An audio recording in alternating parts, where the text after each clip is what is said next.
Survival against all odds.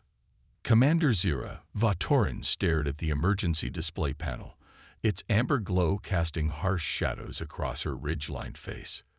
The numbers hadn't improved in 3 cycles. If anything, they were worse. Life support at 28% capacity, she noted, mandibles clicking in the Vextol way that signified deep concern. Reserve power failing. Communications array still non-functional. Around her, the command center of the galactic science vessel Horizon Seeker lay in partial darkness. Energy conservation protocols had reduced lighting to the bare minimum needed for her crew to function. The ship itself was half buried in the strange, blue-tinged soil of this uncharted world, its once proud hull now scared and bent from the crash landing. "Any response from the emergency beacon?" she asked, not expecting good news. Her navigation officer, Creel, a slender Phasian with glossy feather scales, shook his head. "Nothing, Commander. The quantum pulse from the anomaly damaged more than just our engines. The beacon's signal strength is barely reaching orbit, let alone the nearest outpost." Zira moved to the observation viewport, which offered a view of the alien landscape stretching before them. The sky burned copper at dusk, illuminating forests of crystalline vegetation that seemed to hum with energies their scanners couldn't properly interpret. Beautiful, but entirely inhospitable to their biology. They had been on a routine exploratory mission for the Galactic Coalition when they detected the strange energy signature emanating from this unmarked planet. Standard procedure had them approach for preliminary scans, but as they entered the upper atmosphere, something triggered. An energy wave unlike anything their scientists had documented before washed over the Horizon Seeker, crippling its systems and sending it plummeting toward the surface. The crash had been 42 cycles ago. "Update on provisions?" Zira asked, turning to her logistics officer. Mira, the stocky Taulidian who managed their supplies, consulted her datapad. "With current rationing, we have food for another 30 cycles. Water recyclers are functioning at reduced capacity, 60 cycles, perhaps. Medical supplies are becoming a concern. We've depleted most of our regenerative compounds treating injuries from the crash." Zira nodded grimly. 42 of her original crew of 73 had survived. 3 more had died since, from injuries or encounters with the planet's surprisingly aggressive fauna. The Needle Wolves, as the crew had taken to calling them, were pack hunters with metallic quills and an apparent resistance to standard deterrents. They seemed particularly interested in the ship and its occupants. "The barrier fields?" she asked. "Holding for now," Creel replied. "But each attack drains power we can't spare." The last pack testing the perimeter numbered 23 individuals. "They're getting bolder." Zira felt the weight of command pressing down on her shoulders. Her crew looked to her for answers, for hope, but the reality was becoming starker with each passing cycle. The Galactic Coalition had strict protocols for missing vessels. 3 standard months of search efforts before a ship was declared lost. By her calculations, they had passed that threshold 2 weeks ago. No one was coming. "Commander," the voice of Trisk, their sensor technician, broke through her dark thoughts. "I'm detecting a ship entering the atmosphere." The command center erupted with activity as the crew rushed to their stations. Zira moved swiftly to Trisk's side. "Coalition rescue?" she asked, not daring to hope. Trisk's 4 eyes blinked in sequence, an indication of confusion. "Negative, Commander.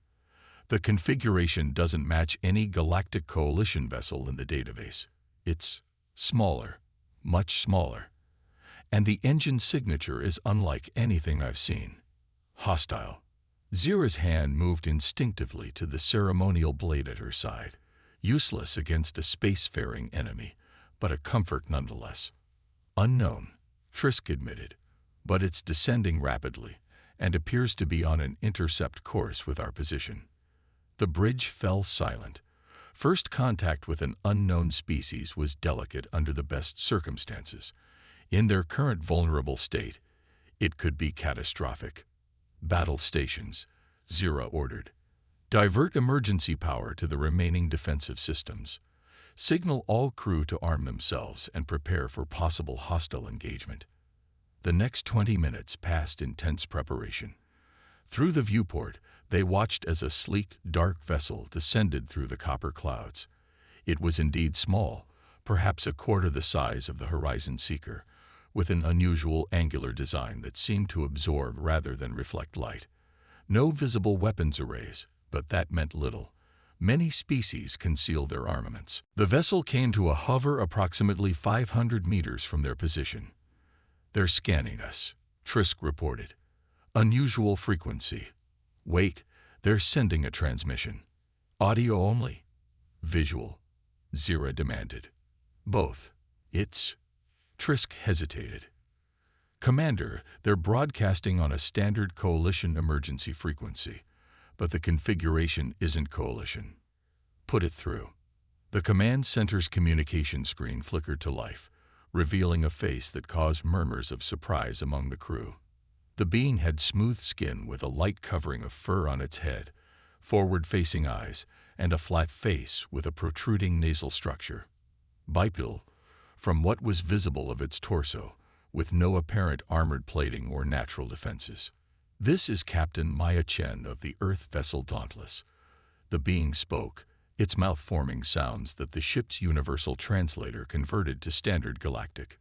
"We detected your distress signal. Are you in need of assistance?" Zira stepped forward, maintaining the composure expected of a Vextol commander despite her shock.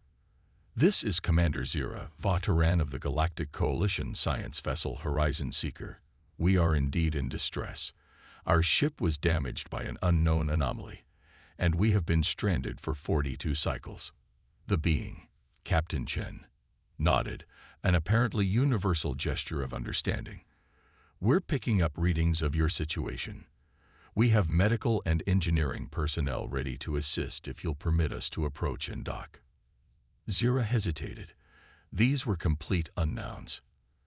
Earth was not recognized in any Coalition database as a member world, and yet they broadcast on Coalition frequencies and offered help when no one else had come. "Your species is not known to us," Zira stated plainly. "You are not Coalition." A slight curl formed at the edges of Captain Chen's mouth. "No, we're not. Humanity, that's what we call ourselves, is relatively new to interstellar travel. We've had limited contact with your Coalition, mostly through trading outposts at the edge of what you call the verdant expanse. We're explorers, like you, a non-Coalition species that had somehow developed interstellar travel independently and reached this remote sector. It seemed implausible, yet here they were." "Commander," Creel whispered urgently, "the needle wolves are gathering again. Larger pack this time. The barrier won't hold against another sustained attack." Zira made her decision. "Captain Chen, we accept your assistance. Be advised that our ship's defense systems are operational but compromised. We will not fire unless provoked. There are also dangerous predators in the vicinity." Captain Chen nodded again. "Understood, Commander. We're launching our shuttle now. And don't worry about the local wildlife. We've encountered similar predators before. We have effective deterrents." The communication ended, and Zira turned to her crew. "Prepare to receive our guests.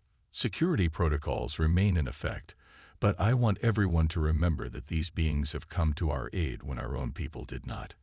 They deserve our respect." Through the viewport, they watched as a smaller craft detached from the Dauntless and descended toward their position.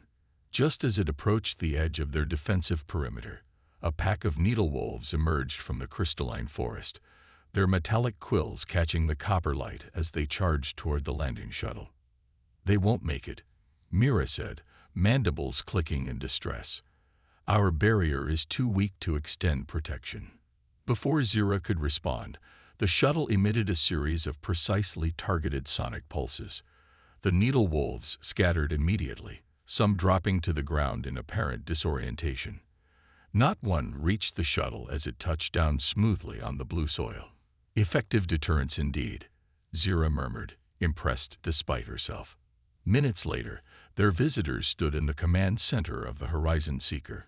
Captain Maya Chen was accompanied by 4 others, each wearing form-fitting suits of an unusual material that seemed to shift slightly with their movements. They carried compact equipment rather than obvious weapons, though Zira noted that each had a small device holstered at their side. Commander Votoran. Captain Chen stepped forward, extending a hand in what Zira recognized as their species greeting gesture. "It's an honor to meet you, though I wish it were under better circumstances." Zira touched her right mandible in the traditional Vextal greeting. "The honor is ours, Captain. Your arrival was unexpected, but most welcome." Captain Chen smiled. Another apparently universal expression. "We've brought medical supplies, emergency rations, and our engineering team to assess how we can get your ship functioning again. We've also reinforced your barrier with our own shield generators, so the local wildlife shouldn't be a problem for a while. Your generosity is noted and will be reported to the Coalition," Zira said formally. "But I must ask, why would you help us? We are strangers to you, and surely this rescue diverts you from your own mission." Captain Chen exchanged glances with her crew before answering. "Where we come from, Commander, there's a very old tradition called maritime law. It states that any vessel finding another in distress is obligated to render all possible assistance, regardless of origin or affiliation.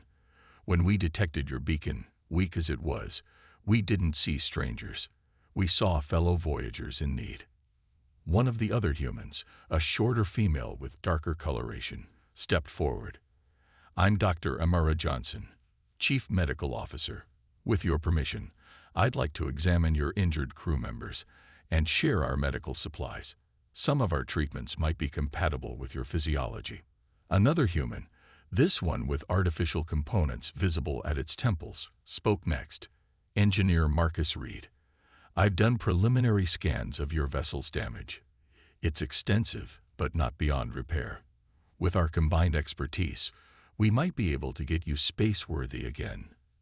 Zira looked at these strange beings, these humans who had appeared from nowhere offering help without condition. In all her years commanding coalition vessels, she had never encountered such immediate willingness to assist unknown species. "Why?" she asked again, unable to comprehend their motivation. "What do you gain from this?" Captain Chen's expression softened. "Commander, not everything is about gain. Sometimes it's simply about doing what's right because it's right. We found you. You need help. We can provide it. The equation doesn't need to be more complicated than that." As the human medical and engineering teams dispersed throughout the Horizon Seeker, integrating seamlessly with her own crew despite their radical differences in biology and technology, Zira found herself watching Captain Chen with growing curiosity. Perhaps there was much to learn from these humans, beyond just the repair of her ship. For the first time in 42 cycles, Commander Zira felt something she had almost forgotten. Hope. The alliance of necessity. Dawn broke over the crystalline forest, bathing the stranded vessels in copper light. The human ship Dauntless hovered protectively near the half-buried Horizon Seeker, its shield generators extending an invisible protective dome over both ships. Inside this sanctuary, 2 species worked together with growing coordination. Commander Zira stood beside Captain Chen at a makeshift command post outside the Seeker's damaged hull. Before them lay holographic projections showing the extent of the damage and the proposed repairs. "Your engineer Reed is remarkably ingenious," Zira admitted, studying the humans' unorthodox solution to their power distribution problem. "I would not have considered adapting atmospheric conversion cells to function as energy conduits." "Marcus has a gift for improvisation," Chen replied with obvious pride. "Humans have a saying, necessity is the mother of invention. When resources are limited, we get creative." The past 3 cycles had been a flurry of activity. The human medical team had introduced treatments that rapidly accelerated healing among the injured Vextal, Thasian, and Talidian crew members.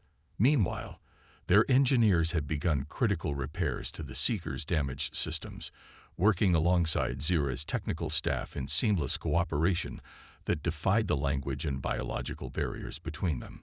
Our scientists are fascinated by the anomaly that damaged your ship, Chen continued, pointing to the readings from the mountain range to the east. It appears to be some kind of naturally occurring quantum fluctuation field, possibly created by the interaction between the crystalline formations and the planet's unusual magnetic core. Zira clicked her mandibles in contemplation. My science officer theorized similarly, but we lack the equipment to properly analyze it after the crash. Your sensors are impressive for a non-coalition vessel. Chen smiled. As I mentioned, we're relatively new to interstellar travel, but we invested heavily in sensor technology. Humans are curious by nature, sometimes to a fault. This curiosity does not seem to have served you poorly, Zira observed. Their conversation was interrupted by Engineer Reed approaching with Creel, Zira's navigation officer. The human's face was streaked with the blue soil of the planet, but his expression was triumphant. Captain, Commander, we've managed to restore partial power to the main propulsion system, Reed announced. With the components we've salvaged from the Dauntless's spare parts, we might be able to achieve enough thrust to break orbit. That's excellent news, Chen replied, then glanced at Zira. Though getting your ship free from the ground will be another challenge entirely. Creel nodded enthusiastically, his feather scales rippling with excitement. The humans have proposed using their shuttle's tractor technology in conjunction with our remaining thrusters.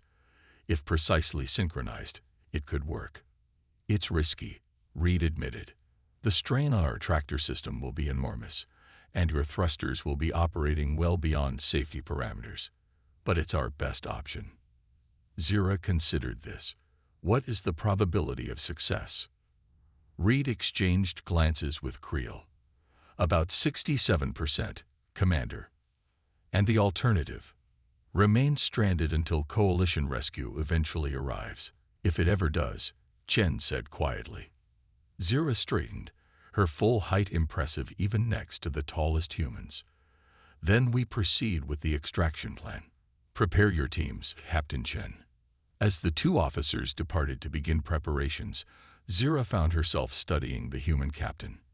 In just 3 cycles, these strangers had accomplished what her crew couldn't in 42. Was it their technology, their methods, or something more fundamental about their species? You're wondering about us, Chen said suddenly, catching Zira's gaze. I can see it in your posture. You have questions. Zira didn't deny it. Your kind is an enigma, Captain Chen. You possess technology that rivals the Coalition in some aspects, yet appears primitive in others. You came to our aid without hesitation or apparent motive, and your crew adapts to challenges with remarkable speed. Chen nodded thoughtfully. Humanity's history forced us to become adaptable. Our planet was not always kind to us, and for millennia, we fought each other for resources. We nearly destroyed ourselves several times, but each crisis taught us something, forced us to innovate, to find new solutions. And now you sail among the stars, helping stranded aliens, Zira remarked. We carry our history with us, Commander, the good and the bad. We know what it means to be alone, to face extinction. Perhaps that's why we couldn't ignore your beacon. Their philosophical discussion was cut short by an urgent alert from the perimeter sensors. Trisk's voice came through both their communication devices. Commander, Captain, we're detecting massive movement in the crystalline forest. Multiple needle wolf packs converging on our position. Numbers far beyond anything we've seen before. Chen immediately activated her tactical display. He's right. I'm counting over 200 individuals, moving in coordinated groups. They're testing the shield perimeter at multiple points. The extraction preparations must have disturbed them, Zira suggested. Or perhaps they sense we're about to leave and are making a final attempt. Either way, we need to accelerate our timeline, Chen decided. The shield will hold, but the power drain might compromise the tractor systems we need for the extraction. They rushed to the engine bay, where human and alien engineers worked feverishly to complete the final connections between the Dauntless's shuttle and the Horizon Seeker's propulsion systems. Reed looked up as they entered, his expression grim. "We need another hour, minimum," he reported. "The interface protocols aren't fully aligned yet." "We don't have an hour," Chen responded. "The Needle Wolves are massing for a major assault." "How much can you rush it?" Reed wiped sweat from his brow. "Maybe we can get it done in 30 minutes, but that increases the risk of synchronization failure. If the tractor beam and thrusters don't fire in perfect sequence, we'll be torn apart," Creel finished. A violent shudder ran through the ship, followed by an alarm. Trisk's voice came through again. "Shield integrity at 89% and dropping. The creatures are sacrificing themselves against the barrier in waves. Their quills seem to disrupt the field somehow." Zira and Chen shared a look of understanding. They were out of options. "Begin the extraction sequence now," Zira ordered. "All non-essential personnel to evacuation positions." "But Commander," Reed protested, "the systems aren't ready." Chen placed a hand on the engineer's shoulder. "Then we'll have to make them ready, Marcus. You said humans are good at improvising. Prove it." The next 20 minutes were controlled chaos. As the Needle Wolves continued their relentless assault on the shields, draining precious power, the combined engineering teams worked at breakneck speed to finalize the extraction systems. Meanwhile, injured crew members were moved to the most secure sections of the ship, bracing for the violent maneuvers to come. "Shield integrity at 62%, Trisk reported.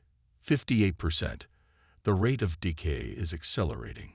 In the engine bay, Reed and Creel made the final adjustments. "It's not perfect," the human admitted, "but it's the best we can do. Firing sequence is programmed. Synchronization is acceptable." Zira took her position on the bridge, with Chen beside her as an advisor. Around them, a mixture of Vextal, Phasian, Taulidian, and human crew worked at various stations, their differences forgotten in the face of shared danger. "Begin extraction sequence on my mark," Zira commanded. 3, 2, 1, mark. The ship groaned as the human shuttle's tractor beam engaged, pulling upward on the Seeker's buried hull. Simultaneously, the remaining functional thrusters fired, their blue flame cutting through the planet's soil. For a terrifying moment, nothing happened. Then, with a sound like tearing metal, the ship began to move. "Hull integrity holding," reported Mira from the engineering station. "Structural stress within acceptable parameters. Barely." "Shield integrity at 41%, Trisk called out. "The Needle Wolves are in a frenzy." Through the viewport, they could see hundreds of the creatures hurling themselves against the energy barrier, their metallic quills creating ripples of disruption with each impact. Beyond them, the Dauntless maintained position, its own shields reinforcing the failing protection around both vessels. "Extraction at 22%, Reed announced. "The synchronization is slipping." The ship shuddered violently, and warning lights flashed across every console. Chen immediately activated her communicator. "Dauntless, this is Chen. Reroute all available power to shield generation and tractor stability. Prioritize the Seeker's extraction over our own systems if necessary." "But Captain," came the concerned reply, "that would leave us vulnerable." "Do it," Chen ordered firmly. "That's an order." Zira looked at the human captain with new understanding. "You would risk your own vessel for ours." Chen's expression was resolute. "We came to rescue you, Commander. That mission doesn't end until you're safely in orbit." As the Dauntless diverted its power, the tractor beam stabilized, and the Seeker's extraction continued more smoothly. Gradually, the massive ship pulled free from the blue soil, rising meter by meter toward the copper sky. "Extraction at 58%, Reed reported. "Hull stress increasing but manageable." Suddenly, alarms blared throughout the bridge. "Shield collapse imminent," Trisk shouted. "Breach in 10 seconds." Chen moved quickly to the tactical station. "We need a diversion. Something to draw them away from the ship long enough to complete the extraction." She turned to Zira. Commander, do your sensors detect the Needle Wolves' communication patterns? Zira nodded. Yes, they use ultrasonic signals to coordinate their attacks. Perfect. Chen accessed the ship's external communication array. I'm going to broadcast a modified version of their own signals. Challenge call from what appears to be a rival pack. It should confuse them long enough for us to finish the extraction. Without waiting for approval, Shen programmed the sequence and activated the broadcast. The effect was immediate and dramatic. The Needle Wolves ceased their assault on the shield and turned toward the source of the new sound, their pack structure temporarily thrown into disarray. Brilliant, Zira admitted. How did you know that would work? Chen smiled grimly. Earth has its own pack predators. Some principles are universal. With the pressure on the shields temporarily relieved, the extraction proceeded rapidly. 83%, 91%. Reed counted off. We're almost there. With a final surge from the thrusters, the Horizon Seeker broke free completely, hovering precariously above the crystalline forest. The Needle Wolves, realizing their prey was escaping, renewed their assault, but it was too late. All systems to standard flight configuration, Zira ordered. Prepare for atmosphere exit sequence. As the massive ship began its ascent toward space, Chen watched the receding landscape with a mixture of relief and wonder. Your crew performed admirably, Commander. I haven't seen such quick adaptation to human technology before. As did yours, Captain, Zira replied. Your willingness to sacrifice for strangers. It is a rare quality in the galaxy we know. Hours later, with both ships safely in orbit, the command crews gathered in the Seeker's newly restored conference chamber. The repairs were far from complete, but the ship was stable enough to begin the long journey back to Coalition space. We've transmitted your coordinates to the nearest Coalition outpost, Chen explained, displaying the star chart. They've dispatched a recovery vessel, which should reach you in approximately 21 cycles. Until then, we've bolstered your life support and provided supplies sufficient for the wait.